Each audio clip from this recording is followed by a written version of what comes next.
अभी जा रहे हैं हम फाइल करने, अभी फाइल किया नहीं है। और आपको भी मुबारक है कि इलेक्शन कमीशन ऑफ इंडिया ने राज्यसभा की सीटों का इलेक्शन अनाउंस किया। काफ़ी देर से इसका इंतज़ार था, काफ़ी देर से ये पोस्ट वेकेंट थी और अब ये इलेक्शन है। और आज जो हमारे लोग यहाँ से जीत के जाएंगे, जम्मू कश्मीर के हमारे 3 नेशनल कॉन्फ्रेंस के जो राज्यसभा मेंबर जाएंगे, ये जो जम्मू कश्मीर की बात रखेंगे। और सबसे बड़ी बात कि आज बच्चा बच्चा जम्मू कश्मीर का बेरोज़गार है, जिस पे कभी बीजेपी ने ना 11 साल पहले बात की ना आज कर रही है। वो सिर्फ नेशनल कॉन्फ्रेंस के मैनिफेस्टो को डिस्कस करती है, लेकिन मुद्दों की बात बीजेपी ना उस समय करती थी, ना 11 साल की है, ना अभी भी कर रही है। लेकिन नेशनल कॉन्फ्रेंस वो है जो उस समय भी मुद्दों की बात करती थी, आज भी मुद्दों की बात कर रही है। और सबसे बड़ा जो आज जम्मू कश्मीर नेशनल कॉन्फ्रेंस जो बात करती है, वो बच्चे बच्चे की ज़ुबान पे है कि जम्मू कश्मीर का खोया हुआ दर्जा स्टेट का वो हमें वापस मिले। ये यूटी हमें बर्दाश्त नहीं। जिस लेह और लद्दाख ने बड़ी खुशियां मनाई थी जब उनको यूटी मिला था, आज आप देखें उनके हालात क्या हैं। उनमें कितना गुस्सा है, उनमें कितना ये है कि हमारी जो डिमांड है वो पूरी नहीं हो रही। वो अपने आप को ठगा हुआ और धोखा अपने साथ धोखा महसूस कर रहे हैं। और जो खुद यूटी मांग रहे थे, अगर वो दुखी हैं, तो जिन्होंने कभी यूटी मांगा ही नहीं, जो डिमांड ही नहीं की जम्मू कश्मीर ने, तो वो कितनी परेशान और दुखी होगी। और इसलिए मुद्दे बहुत हैं और इन मुद्दों में बात रखने के लिए डेली वेजरों का बहुत बड़ा मुद्दा है जो रेगुलाइज करने हैं। और ये रेगुलाइज आज नहीं, 11 साल जो बीजेपी के जो लीडर जो आज बातें कर रहे हैं और लोगों को गुमराह करने की कोशिश कर रहे हैं, वो अपनी नाकामयाबियों से लोगों का ध्यान हटाने के लिए वो नेशनल कॉन्फ्रेंस पे बार बार अटैक करते हैं। लेकिन उमर अब्दुल्ला सरकार इतनी मजबूत है कि हम इन लोगों का मुकाबला करेंगे। और ये 3 लोग जो आज जीत के अब जीतेंगे यहाँ से और ये राज्यसभा में जाएंगे, वो नेशनल कॉन्फ्रेंस की जम्मू कश्मीर के लोगों के स्पोक्समैन होंगे राज्यसभा के अंदर।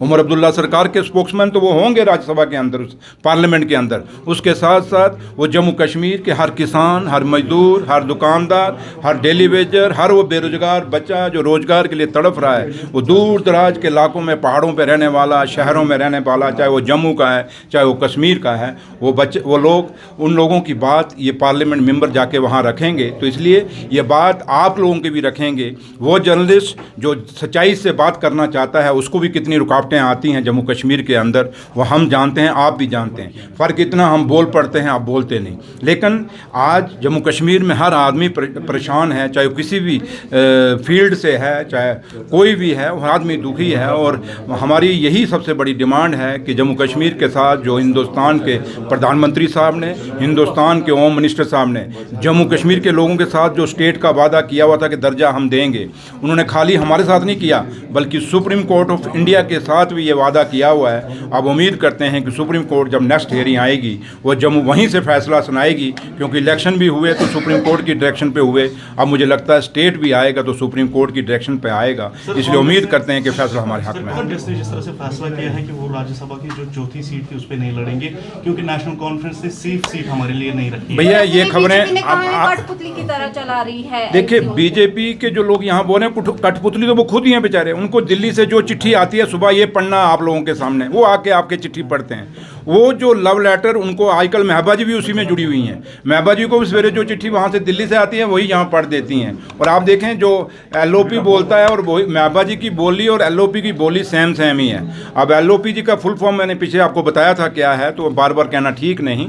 लेकिन मैं इतना ज़रूर आपको कहूँगा कि जहाँ तक कांग्रेस का ताल्लुक है, कांग्रेस हमारी अलायंस पार्टनर है। और अभी आप जल्दी में हैं हमसे जानने में, आप अभी तो टाइम नहीं हुआ, अभी तो टाइम है फॉर्म फिल करने का। जब फॉर्म फिल हो जाएंगे उसके बाद आप ये सवाल हमसे पूछेंगे तो ज़्यादा वैल्यू रखेगा।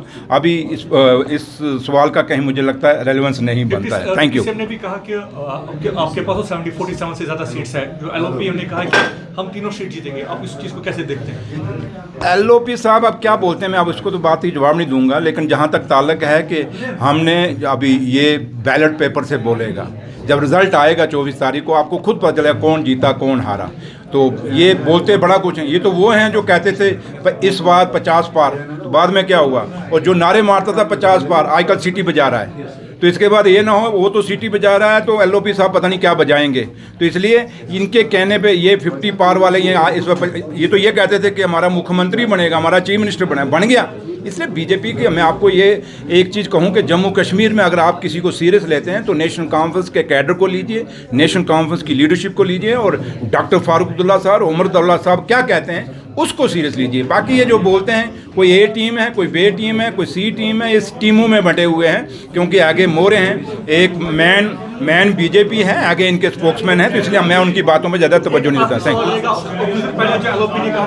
यू, छोड़ो हो गया ना, थैंक यू। उन्होंने कहा कि 1975 में शेख अब्दुल्ला जो है कांग्रेस के एमएलए पे 1975 में शेख अब्दुल्ला जो है कांग्रेस के एमएलए पे सीएम बने जेल से छूटने के बाद, आज एनसीपी को धोखा दे दिया। मैंने कहा ना, आप छोड़िए वो क्या कहते हैं, वो कितने धोखेबाज हैं, जरा वो दुष्यंत चौटाला को पूछ लो, आप थोड़ा सा सुखबीर बादल को पूछ लो, आप मतलब कितने मैं आपको बताऊं, उनके नाम गिनाना शुरूंगा किस किस को धोखा दिया है इस हिंदुस्तान में सरकारें साथ बना के। सबसे बड़ा तो महबा जी को जरा पूछ लो क्या हाल है आपका, नज़दीक में अगर जाना है तो। इसलिए छोड़िए वो बीजेपी क्या कहती है, मुझे उससे लेना देना नहीं। मुझे ये गर्ज है कि मेरा लीडर डॉक्टर फारूक अब्दुल्ला साहब और उमर अब्दुल्ला साहब क्या बोलते हैं मैं उस पर तवज्जो देता हूँ। ये अरे गहरे नथु गहरे क्या बोलते हैं, मुझे उससे कुछ गरज नहीं।